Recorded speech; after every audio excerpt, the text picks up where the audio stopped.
Greetings, everyone. Joining me today on the Next Gen North podcast is Jahdai Vigona. Jahdai is a mentor, public speaker, and co-founder of the 1% program, which helps young men find their way in life.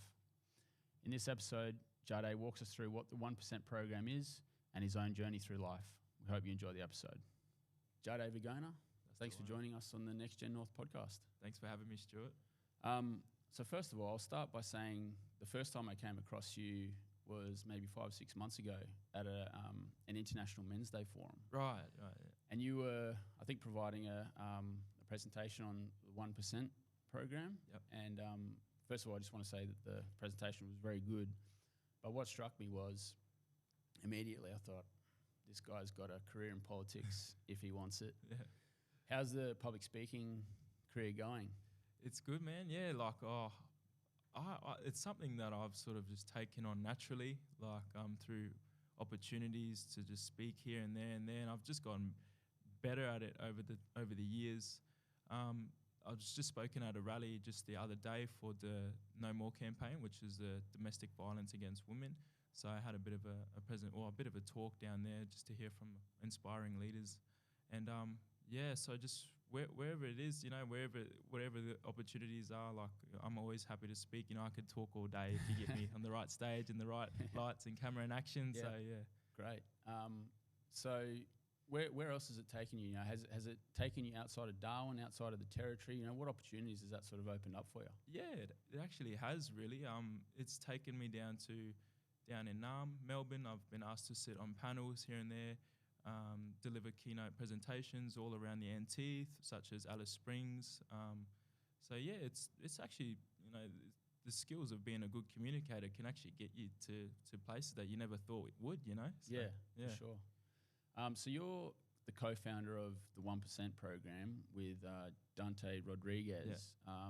Can you tell us a little bit, just in brief, just a little bit about the 1% program? Sure. So the 1% program is a local initiative that myself and my cousin Dante had created, and it was really to make programs free and accessible in the community, to build resilience in young people, promote positive role models, and to promote better lifestyle choices for young people living in the NT. Yep. And we were supposed to have Dante here, but he's a very busy boy at the moment. Yeah. Are you able to just tell us a little bit about Dante? Yeah, so Dante is just a pretty renowned kickboxer here. Born and raised here in the NT, Portuguese and Aboriginal descent. And so he's got a lot of backing behind him in terms of his professional fighting career, but he's also got a lot of wealth of experience as a young person and being a good mentor for other young Indigenous people, but also diverse and linguistic people coming up from here in the NT. Yeah, great. And he was at a tournament or something just recently. Was it November? He was representing not only the NT but his country. That's right. What was he doing there? Yeah, so that's like the so the kickboxing or Muay Thai it's not really in the Olympics. Right. So they have their own commission where they bring the best fighters around the world to they do a tournament. And Dante got to represent Australia in November in Portugal, so where he's from actually. So amazing. Yeah, very proud to see him make it that far and representing us. What do you know? What sort of countries he was going up against? Like any of the combatants? Or all around the world. Italy, Russia, Slovakia. Really, really good. Really up there fighters. These people are fighting for their bread and butter. You know what I mean? So we as Australia, we get sent there. A lot of our fighters have to sponsor themselves either through gyms or other opportunities. Yep. But these people are getting either paid thousands of dollars or, some of them even fighting just for a livelihood, Yep. So it's just a different game. Yep. On that stage. Yeah, sure. And look, I really want to get into the 1% program, but before we do, I reckon it'd be great for our audience members just to know a little bit more about Jahdai. Yeah. What's Jahdai's journey been? Are you a born and bred Territorian? Yeah, born and bred. Yep. Yep. What was your sort of early life like? Well, I grew up in a single parent household, so it was just my mother, my big brother, and my little sister. So growing up, we grew up in the suburbs here, Malak. Yep. And it was just sort of average sort of black kid growing up here in the Territory. Like to run around on the streets or, I wasn't the most engaged student in school, but I'm fortunate enough to have graduated my 12 years of schooling. with the right supports as well, obviously, and the right mentors around me. Yep. But yeah, I guess it was sort of, I had a bit of an independent upbringing. I've always sort of almost like mum would say, like you sort of raised yourself in some ways. I think when I was 14, 15, you get a bit rebellious and you're transitioning into, adolescence, and, you start experimenting with things, either substance abuse, or you're wagging school, or you're just going off doing the wrong things, hanging with the wrong crowds. I got into a relationship around, I think I was like 15, 16. So I moved out of home and I was quite independent for a while. Wow, that's young. Yeah, it was. And then it's a pretty serious relationship. We were together for quite some time, I think 3 years. Yep. And I think that was a really pivotal moment for my adulthood, because it taught me the life skills of what it means to live and grow outside of home when you don't have that sort of support around you anymore. So, it was great. It was a good learning sort of time for me. And what I learned is like that some of the hardest things I had to go through, was when we broke up in 2016. And, I've been living by myself for quite some time now. My parents, or my mum and the family, moved down south to Brisbane. So I was like, well, we lived together, so it was quite serious. And I was like, well, now I've been so accustomed to being a codependent, being in a relationship. This is my whole world and what I'm used to.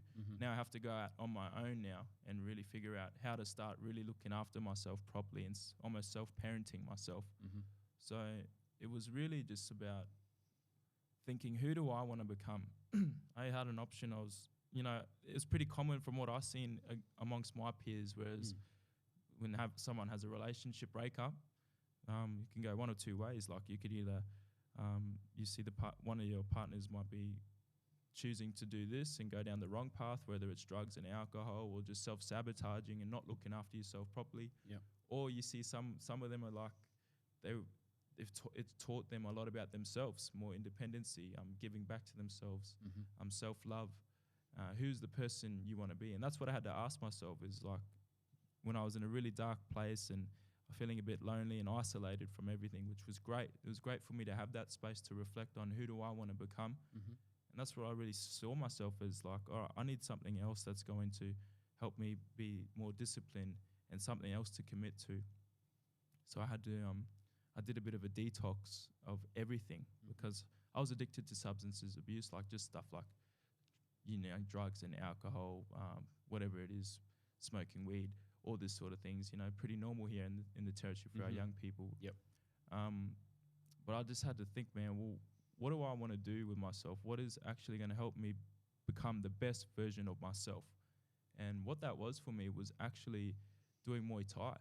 Wow. And that's where Dante and his father run the gym, Look for Nong Muay Thai, out in Howard Springs. So I was like, well, that's something that's going to be a good space for me to hone these skills, to be able to, develop things like discipline, commitment, valuing myself, and constantly getting better. So by doing that and doing a detox of just getting rid of everything that was bad for me, so, bad relationships, bad food, and just putting the right things into my mind and into my body. Yep. And by doing that, I just started, seeing drastic improvement, not only in myself, but in other aspects of my life, my career. Yep. And just taking every opportunity that presented itself. And that's sort of what really taught me a lot about resilience. Yeah. So growing up in Malak, as a regular kid, you sort of looked around, and was your sort of experience similar to those around you? Was your life, would you say, easier? Was it harder to other kids growing up in?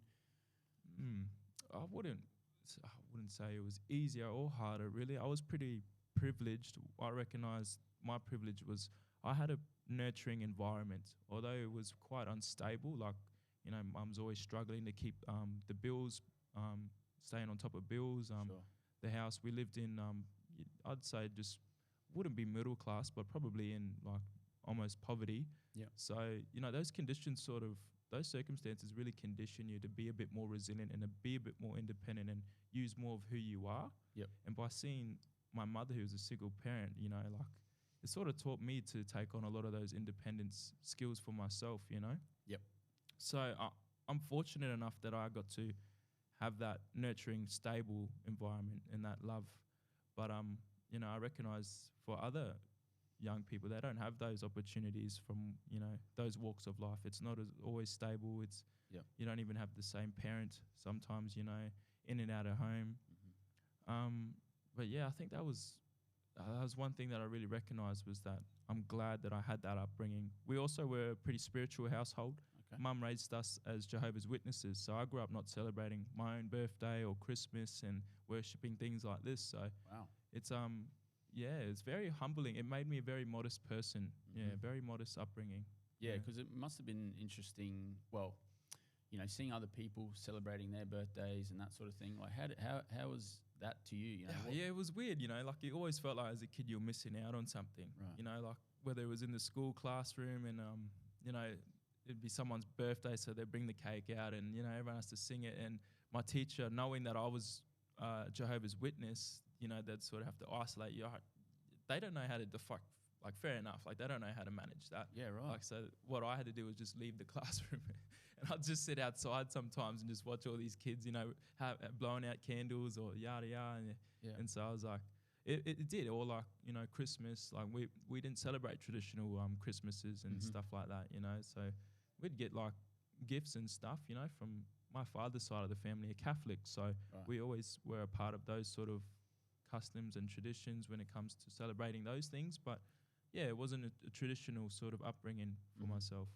So was that actually a restricted practice in your religion, to not actually partake? You know, because there's a lot of religions. You know, there's certain, I guess, that, you know, things you have to follow, and then but then you can actually enjoy other people's sort of ceremonies and that sort of thing. Is it as part of the Jehovah's Witness religion where if you don't celebrate birthdays, you actually have to isolate? Is that sort of what? Look, I or never the teacher really just didn't really know like, how to handle that? Yeah, and same with myself being that young. You know, I didn't know how to, you know, what that actually physically meant for me to do, like in times of, you know, whether it was a birthday or Christmas. So I think half the time it was just a matter of isolating, you know, and like not being a part of that, the whole idea of worshipping something other than Jesus or Jehovah, and Jehovah's God's name initially. Yep. So yeah, it was always interesting seeing that.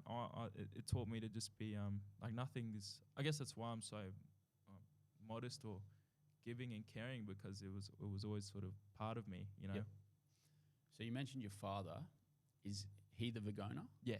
Because that's quite a, you know, famous footballing name around the territory. Yeah, it is. Do you have any contact with him, or? Yeah. Like always in touch with him. Yep. So you know, like we have a relationship, but again, it's like someone not being present in my life, so I can't respect him and see him as that father figure. You know, I always see him, you know, as someone who gave birth to me, as a, you know, my father. But at the same time, it's like through the eyes of a child, that's not how I can see him, which is fair enough. But I still have a relationship with him as on an adult, normal level, and I understand everything. But yeah, he was pretty.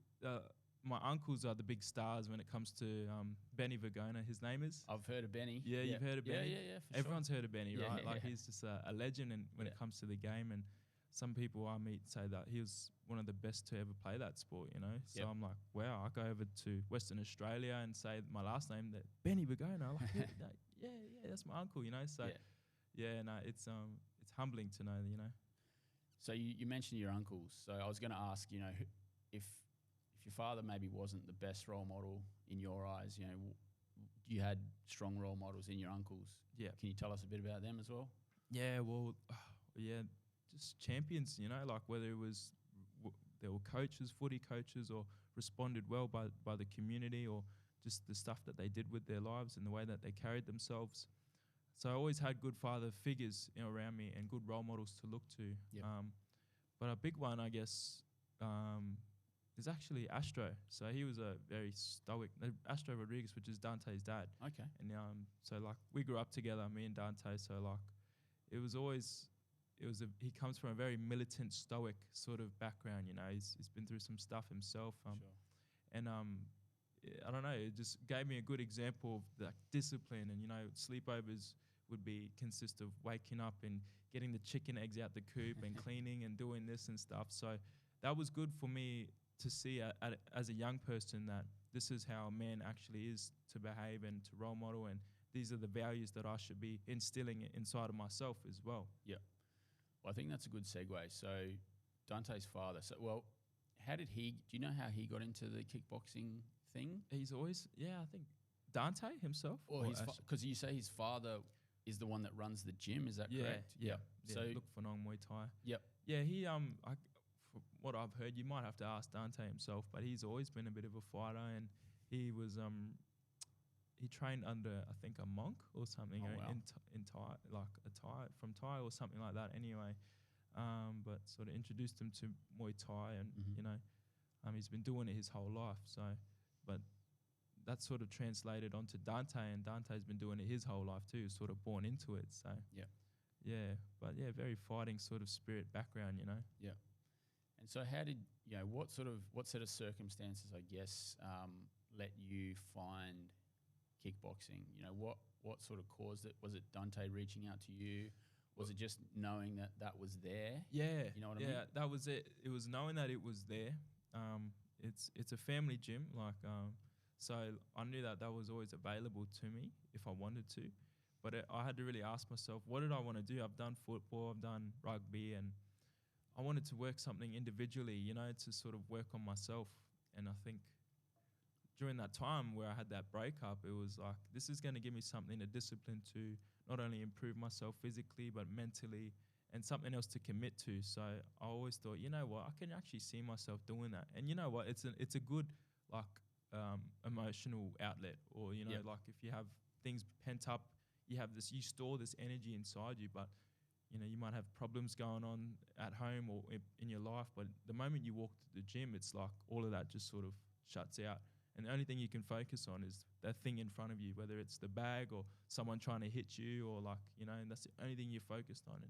And that did wonders for me. Like, that taught me how to really sort of, keep practicing that and applying that into real life as well. Yeah. Not fighting, but just the resilience of it, Well, I think it's important for young men to have an outlet like that, because, men by nature are probably a bit more energetic and maybe a bit more impulsive. Yeah. And so, by going into the gym, letting all that sort of stress and anger and all that sort of stuff, that's just a natural part of life out there, instead of, taking it to the street and handling it there, I think's really, really good. Yeah, exactly. It's crucial, right? We all, as you said, us as males, we need that. It's either something to get that energy out or physically. So, it is. The 1% program. Can you tell us a bit, in more detail, what are sort of, you run sessions, how does it all work? Yeah, so it started off as an idea, reflecting on my own and Dante's journey of school and leaving school and transitioning into adulthood. And there's not a lot of out of school support for people, who might be more at risk than others and don't have that support around them. And so we always thought, man, I've been to school for 12 years of my life, but I didn't really gain the life skills that I need, stuff as access to healthcare, how to do a resume, what is tax, can you explain tax, doing up job applications, or communicating effectively, and there are programs and services within the educational setting that do a good job at doing that, Clontarf and stuff. But once you leave school, it's you got to go out on your own, right? And you learn from your own experience. But a lot of people don't have the opportunities to the good role models and good supports out there that can really guide you through that. Yep. So we were thinking, man, what if there was a space in the community, almost like a one-stop hub, where you can have all those skills met, not just almost holistically, physically, mentally, spiritually, and to have all these skills and all the access to the right people in one place, and it's free and accessible.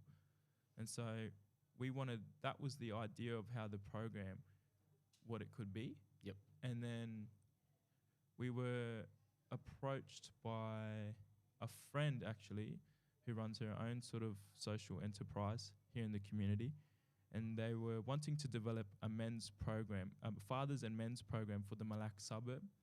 So what we had done was they'd asked us to create this 5-part session program. So I was like, well, this is a great opportunity for us to just pilot and run what this program could look like. Yep.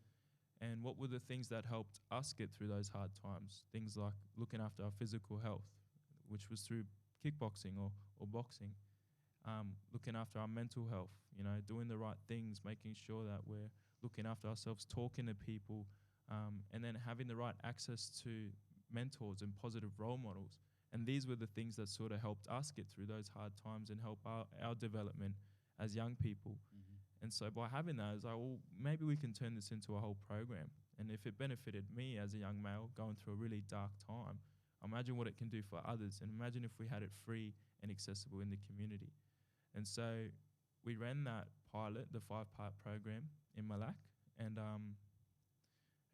we had really good feedback. We had really good responses from our participants too, who just said it's just great having a free and accessible place where we can come. And what the program looks like is first 45 minutes is just about getting the body moving. So we do a bit of physical stuff. Dante facilitates the boxing and the kickboxing part of the program. Mm-hmm. We like to mix it up too. It's a bit of fun. We like to do some other physical activities as well. After that, we move into team building. So we utilize theatre work to sort of strengthen social connections and make sure everyone feels comfortable and get to know each other as well. Sure. And we like to unpack some good life valuable lessons through some of the games that we play as well. After that, we go into more of a relaxed phase where we practice mindfulness and through meditation, and we do that through box breathing. And so that's what the session looks like. And we like to meditate on certain values, things like self-improvement or what's a goal that you want to work towards. And let's set that goal as the intention and check in with each other. And next week we can revisit and see how we're tracking, or just we might bring a guest facilitator in to sort of talk about something and something of value to the participants as well, just to give that ongoing reflection outside of our sessions. Mm-hmm.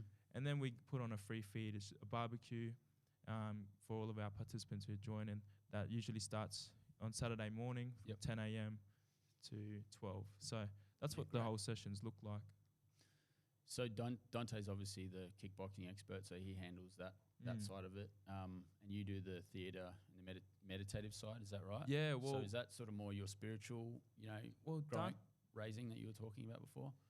Not really. I mean, I have a background in mental health education as a researcher as well, and a lot of I've worked in Menzies School of Health Research, Department of Health Suicide Prevention team, Headspace delivering mental health education programs, and also working in correctional facilities. So it's really just a collation of all of my experience pulled in together to run a program for myself as well. So, yeah, and I guess spiritual, like Dante, he practices meditation regularly too, like whether it's before fights or when you're going through a hard time. So he usually facilitates the meditation side as well. But yeah, so it's really just a collection of all my experience and just honing it into my own program. Yeah. So is 1% targeted at young males, or is it sort of, open for anyone that wants to come in? Who do you find is your main clientele? Definitely males, from all walks of life, really. We intended the program to be targeted for young males, but what we have found is it's actually a whole community approach, and all of our sessions have had young girls to young males to all the way up to ages of people in their mid-50s and the middle-aged people, and they've gotten just as much out of it as the young people. So it's really a whole community sort of approach, and open, so it's more inclusive, like we have fathers bringing their kids down or families coming along. So it's, but it is intended for young males because, we believe we can engage and sort of relate more to, especially our young Indigenous males, me and Dante both being Indigenous as well. Yep. But again, it's like everyone benefits from it, so why not make it as inclusive as we can? Yep. I just want to read you some statistics. I think you're aware of these. So this is from the ABS, and I think it was a ABC story that they ran on the 1% program. So in 2022, the rate of suicide among Aboriginal and Torres Strait Islander people was more than twice that of the broader population, with over 3/4 of those who died by suicide being male. Yep. And another one, earlier this year, a Darwin inquest was told that the NT's child and youth suicide rate was more than 3 times the national average. Yep. How does that make you feel hearing those damning statistics? Well, yeah, again, learning from my experience in suicide prevention, it's just shocking. It's not good enough to know that the NT is the biggest leading state in terms of male suicide rates. And I guess it's because of how spread out and vast the population is. Right. But again, So we've got like geographical barriers, not just, it's not just kids in the urban centres, it's sort of regional, remote, that's right. everywhere. And it's and the most at risk was our Indigenous population as well. So yeah, I mean, hearing that, it's like, well, and I've personally lost a couple of friends to suicide as well. So it really hits home hearing those statistics, and that's another big factor why we brought this program to life as well, is because of those living and lived experience too. Yep. So it just shows that there's a gap. Like there's a gap in the access to services here in the NT, whether it's out in remote or in your urban settings. Men don't want to talk. We know this. Men don't want to talk to professionals and seeking mental health support. Yep. They'd rather, and just in terms of anyone, even our young people, we'd rather talk to our friends, our peers, families, or maybe guardians at most, before speaking to a professional to seek that mental health support, even if we're feeling suicidal. Yep. And just another statistic, Indigenous people are far less likely to access a support service prior to a suicidal death than a non-Indigenous person, whether that's another geographical problem. It just shows that there is a gap. Yeah. And by having a program that is free and accessible and a holistic approach, what we found from, some testimonials, anecdotal sort of quotes from our participants is, like some of them have felt suicidal 3 days before coming down to a session. Yep. And by coming down to the session, it's given them a reason to leave their house, be a part of a group of people who want to sit and listen to your problems as well. But also what that does is it creates a comfortable referral pathway where we are best placed to deliver that. So if someone does share something, hey, I'm feeling a bit down, like I've been thinking this, it's like, well, we're mates, right? Like we're just talking normally. And then I can access, hey, this is a support service that if you need is here, and give him that referral pathway that's probably more comfortable as a male. Because we like doing things that like fixing the cars, or like going fishing or going for a walk, working out, doing a discipline like Muay Thai or kickboxing. When we're doing things that are like-minded with like-minded people, we're far more likely to have those conversations and open up about those things that might be going on and how we can support each other. Yep. Whereas, men probably don't like the all fluffy sort of stuff where you go into a service and it's a female predominantly industry, so it's like just there's those gaps in the engagement and the barriers to accessing services. Yeah. And I feel like that's where we can come in and have a good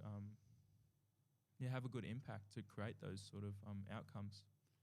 So you said Indigenous men are less likely to approach a service before attempting suicide. You mentioned geographical. Is there also some cultural barriers? And if yes, how do you think we address those? Okay. Well, obviously the impacts of colonisation and intergenerational trauma we're still seeing that amongst our Indigenous population. So there's a big distrust between the services. Whether it's just the white fella way or whatever it is, sure, there's still going to be a big distrust there. And having culturally appropriate sort of practices does help in that sense as well. Yep. But I'm not too sure as to like that's such a big question. sort of question, or big factor. Like there's so many things that come into play there. Yep. And but again, if we can do it in a way that's more meaningful, yep, we're meeting these people where they're at in the community or where they're at mentally, physically. I think we can see better outcomes by just having a space there for that. Yep. whether it's men connecting, you know, even going fishing. You know, you have Yep. some really good conversations that come out. Yeah. You know, Well, just going back to sort of the cultural side, and look, this might be just a thing for males more broadly, you know, like is it still a thing where amongst Indigenous culture that if you're a man, you know, you've got to be tough and strong and sort of not share your emotions, you know, that's also, I think, a broader thing amongst, you know, other Yeah. cultures. Is that how you sort of see it? Yeah, totally. Is that sort of a traditional Yeah. cultural norm? Yeah, that is. I mean, it wasn't really part of our practices to go and talk to the women about our problems. You know what I mean? Yep. So what we had to do is we knew our roles and we knew it well, and what we had to do was provide. You know, so when you're seen as weak, it's like even in today's age, you're seeing it's diminishing our masculinities. You Right. know, and it's yeah, that's why we're seeing so many suicidal rates. We don't know how to talk about it. We don't even know how to articulate what's going on. We don't Yep. even know what's going on, you know. And when you see, you know, places with high suicide rates or very at-risk populations, it's like the behaviours is you see the result of suicide happening here, and it's almost like a ripple effect, you know, and it just keeps spreading, and then you see that, oh, this is what happened because this person was dealing mental health, sick, whatever they call it. Yep. And then they end up doing it themselves as well, you know. So it's just, yeah, it's a whole community problem, and that's how it's affecting our men. Yeah. So is it then incumbent upon, you know, not just those that are experiencing struggles with mental health and anxiety and that sort of thing, but those people that they might open up to not judge them? Is that sort of something that you think as a society we can do better? You know, that when people do sort of open their hearts to other people, that they're not judged, so that then they don't sort of, you know, bottle up and then not share their feelings anymore. Is that something that sort of broader society could focus on better? Yeah, definitely. But again, doing it in a more meaningful way, in a Yep. more comfortable way that men like to engage with each other. Yep. You know, so yeah, I don't know what those practices might look like, but definitely just having more spaces that are more, as I said, more meaningful and more accessible for men. Some of the people that you've been helping, I came across a young man on your LinkedIn website. Ethan, are you able to play the Namika Jalson video? So we'll just watch this video, and then I might just get your reaction afterwards. No, not that one, the other one. Yep, that one. My name's Namika Jalson. I am 14, and I'm here with my cousin and my friend just to do some training and learn about mental health and stuff. What were some of the things that we went through in today's session? Just learning about discipline and learning that life's going to be tough, that it's not always going to be the worst, you know. Life will always improve. Nothing stays the same. So you've come to a few of these sessions now. Yeah. What were some of the key takeaways you've gotten out of participating in a session like this in the community? Well, I think it gives me a really good model of a good man or a good human being. You know, it just gives me a standard that I look up to.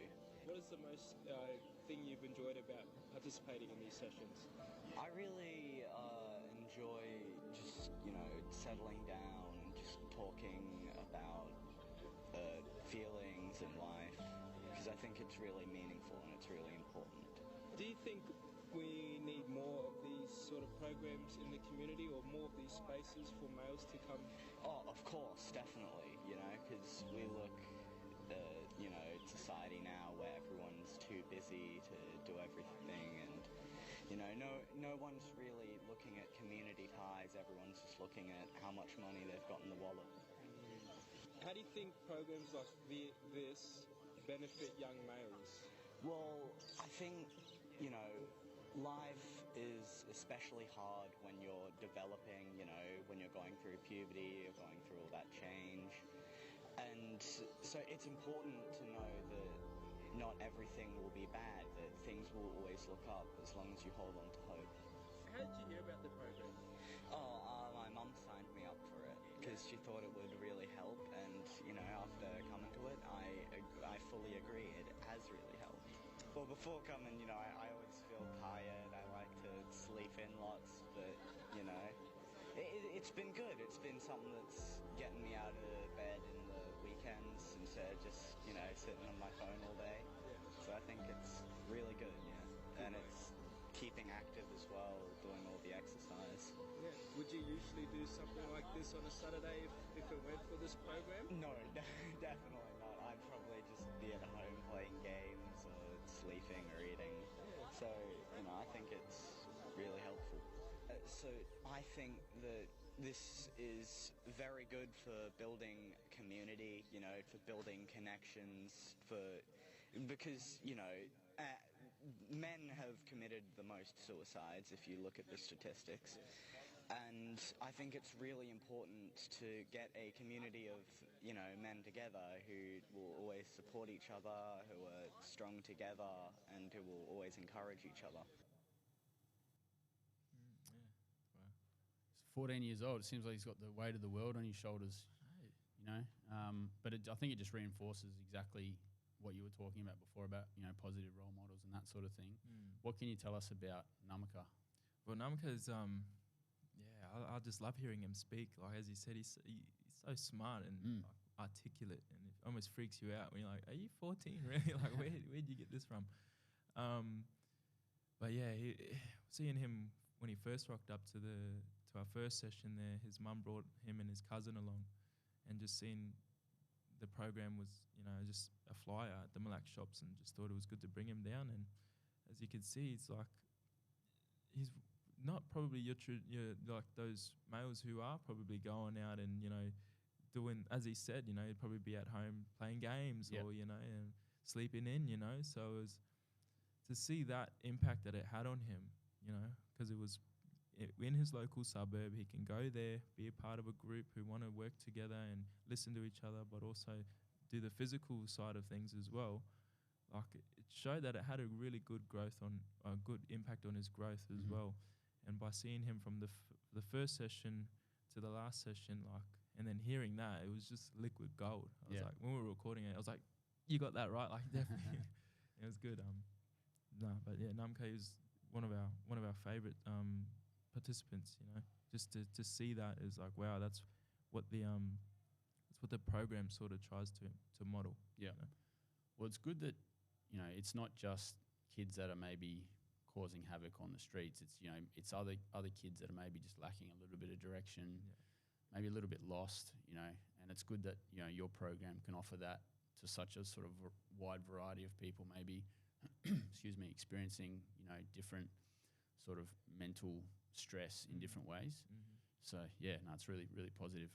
There's another video I wanted to show. I wanted to get Dante's take on it. Ethan, can you play Dante's video, please? Yeah, I love this. Because this is pretty powerful video. All right, now, before I leave you guys, there's one more thing I want to talk about, and this actually happened really recently. Now, I was at gunpoint, right? For the first time in my life, out of nowhere, I went under anaphylactic shock. Now, if you don't know what anaphylaxis is when you get an allergic reaction and your airway starts swelling up to the point where you suffocate and die, right?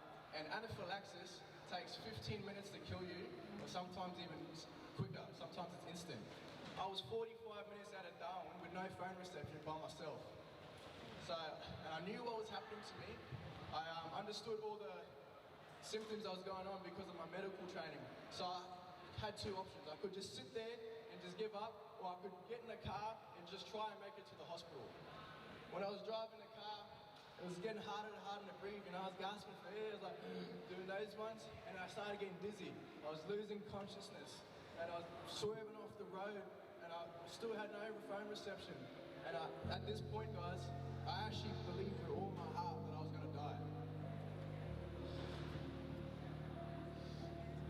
Now, so much so that I actually left my parents a message, whether they received it or not. I left my parents a message. I messaged them saying I love you, and I was saying my goodbyes. Luckily, my phone gets enough reception. I just get one bar, and I call my dad straight away. He lived in Howard Springs, so I said, just start gunning it to gunpoint. I'm dying here. And then, sure enough, his missus' car pulls up as I'm driving, and we stop on the side of the road, he hops in my car, and he floats her to the hospital, getting every speeding ticket you can imagine, right? And by the time I walked into the hospital, I was completely unconscious, and I made it just in the nick of time. My face was blue, and I nearly died that day. I now carry an EpiPen everywhere I go, as I should. But now, you might think this is weird, right? But I'm actually so glad that that happened to me. When you believe you're gonna die with all your heart, it really puts life into perspective for you. I learned a lot about myself this day. I know now that I no longer fear death. I just fear the things that come with it, like losing my family and the pain that they'll be in when I'm gone. And the second one was regret. And it wasn't regretting the things that I'd done, it was regretting all the things that I hadn't done. And I'm someone that does stuff constantly, and I still felt like that. When you're going to die, you don't care about all the discomfort and hardship it takes to get to your goals and achieve your goals and do the things that you want to do. You just wish you did it, right? This is yet another thing that happened for me and not to me, because now I have no fear to go and do anything I want, because I know one day I'm going to die and I'm going to regret that I didn't do everything I wanted to, right? So this happened for me. And if you can take one lesson out of this, is everything that bad happens to you turn into a good thing, right? And, whew, that was hard to say. Thank you so much for listening, guys, and I really appreciate your time. Have a lovely and safe weekend. Thank you. That was at the last youth conference. Pretty heavy. You know, you've probably seen that video a million times, but what's your sort of initial, the first time you sort of maybe heard that story, what was your sort of initial reaction? Well, it was a shock, really, because I was with him that day. Like, we lived together, and that morning, it was all good and well, like literally getting Snapchats of him at gunpoint, having the best time. And then all of a sudden, I go off to work and I have to do my duties, and then I get a call back saying that he's in hospital, almost dead, having anaphylaxis. And I'm aware of anaphylaxis because I've had loved ones who've experienced that before, and I'm like, wow, that's shocking, because I didn't even know what the allergic reaction was or anything. So it just shows that in an instant you can have it all going for you, and then boom, it can all change like that. It was just such a shock, and just hearing that, it still gives me goosebumps. It just shows that these things happen for you, not to you. When you take the negative meaning attached to these lessons and turn it into a positive, you can change your life by doing that. So. Was Dante aware that he was allergic in that sort of fashion, or was that something that just sort of came out of the blue? That's because he's done some prior medical training, so he was very aware of the symptoms of what anaphylaxis is and when it's coming on and what to be the signs to look out for. So he knew in that moment that I got to get myself to the hospital. I got to go now. And that's why, he said he was driving on the road and, just doing what he can, because he only had a matter of minutes to live at that point. You know?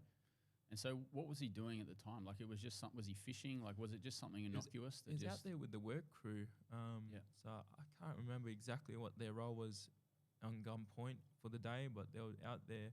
He works for Aboriginal Sea and the Aboriginal Sea Company. So whether it was agriculture stuff or... you'd have to ask him, but he was out there all well and truly healthy and fine, and then boom, just like that, just came almost on. dying. Well, it just shows, you've got to,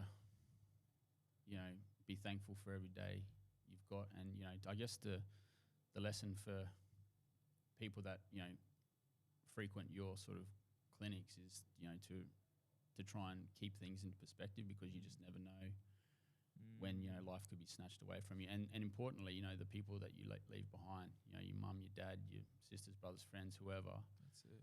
How short life is. Especially as a young person, you think you're invincible. Sometimes you forget just how valuable or how fragile it could all be. It could all lose it tomorrow. You know what I mean? And as you said, like putting that into perspective, and we do take time for granted. Time goes quick. Time goes quick before we know it. We have kids, or we're turning old, and we wish we did the things that we wanted to do, as Dante said there. So just to keep that into perspective, as time, because you have a short time here and let's make the most of it. And what do you really want to do? You want to look back and think, man, I wish I did that. I wish I did that. Or do you just want to live with content knowing that I did everything that I could? On a bit of more of a lighter note now, Jahdai, what's something that the people might not know about you? Like, what do you like to do for fun and those type of things? I like to do, what I do for fun, I guess. Like at the moment, I'm waking up every morning at 6 a.m. and going for a walk, take the dog for a walk. I have a little puppy, Starla. And it's great. It really gets my routine in check as well. So I go for a walk, whether it's down at the beach or around the block, and then I come back and I like to meditate for like 10 to 15 minutes. I've been doing this every morning to try and reprogram the mind. I did it as a 30-day challenge. A friend actually put me onto it. It was a 30-day challenge to reprogram your mind. So for me, that's actually fun. I'm actually loving that. I'm just valuing good health at the moment. I'm pretty obsessed with eating right and training right and practicing self-love. I think there was for a while there, I've sort of lost track of that. Yep. What is self-love? What does that look like? How am I doing this? I'm giving so much to others, but I need to give the same love back to myself. Yep. And so I'm really just in a good space at the moment where I'm just trying to stay on top of those things. And as I do that, the more I looked after myself, it reflects back on the business. It reflects back on the people around me. When I'm at my best, I can give my best to others as well. So that's been fun. But other than that, training, I love training, even though I get some black eyes or some bruises and marks, and so it's like that's almost my medication, so making sure that I'm valuing and doing my training. What else? Just, loving the weather at the moment. So the dry season's here, so I've just been trying to make the most of it, be outside as much as I can. Yep. Whether it's at the beach or going for a walk somewhere. Yeah. It's good weather to be outside. Yeah. So with the 1% program, do you have any events or anything coming up? How does the schedule looking for you guys? Yeah, so we just finished our Better Community sessions for the last school holidays, and for the next school holidays, we'll be setting up at Nightcliff. So there's a concrete slab there by the jetty, and so we'll be setting up there. We'll be delivering a 5-part session as well that will roll out through the school holidays into the start of the school term. We'll be there every Saturday from 11 to 1, and so we're just hoping to get a good turnout with more young people, but it's for young people, but again, it's very inclusive, so we invite families to come along, have a feed at the end as well, and it'll be a good time. Yeah, great.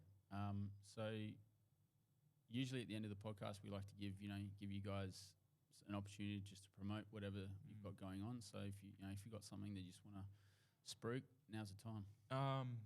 Well, I guess watch the space because there's always things going on. We're just getting into any space where we can at the moment. But, I'd say in terms of ongoing things or events, the one to look out for would definitely be the next school holiday program. So try and get down there and if you can. And, we'd love to see you there. And is that the best way for people to get involved? Just show up on the day, or is it contact you guys through LinkedIn? So we're on LinkedIn. We're on all the socials: Instagram, Facebook. We'll be developing a website in the next coming months as well. So just get in touch. Feel free to reach out and look out for us on the socials or anywhere in the community. All right, great. Well, Jahdai Vigona, mate, thank you for coming on. Really appreciate it. It sounds like what you guys are doing is really positive for the community. So. Thank you, brother. Wish you guys all the best and, good luck for the future. Thanks, brother. Thanks, mate. Awesome. Thanks, everyone. See ya.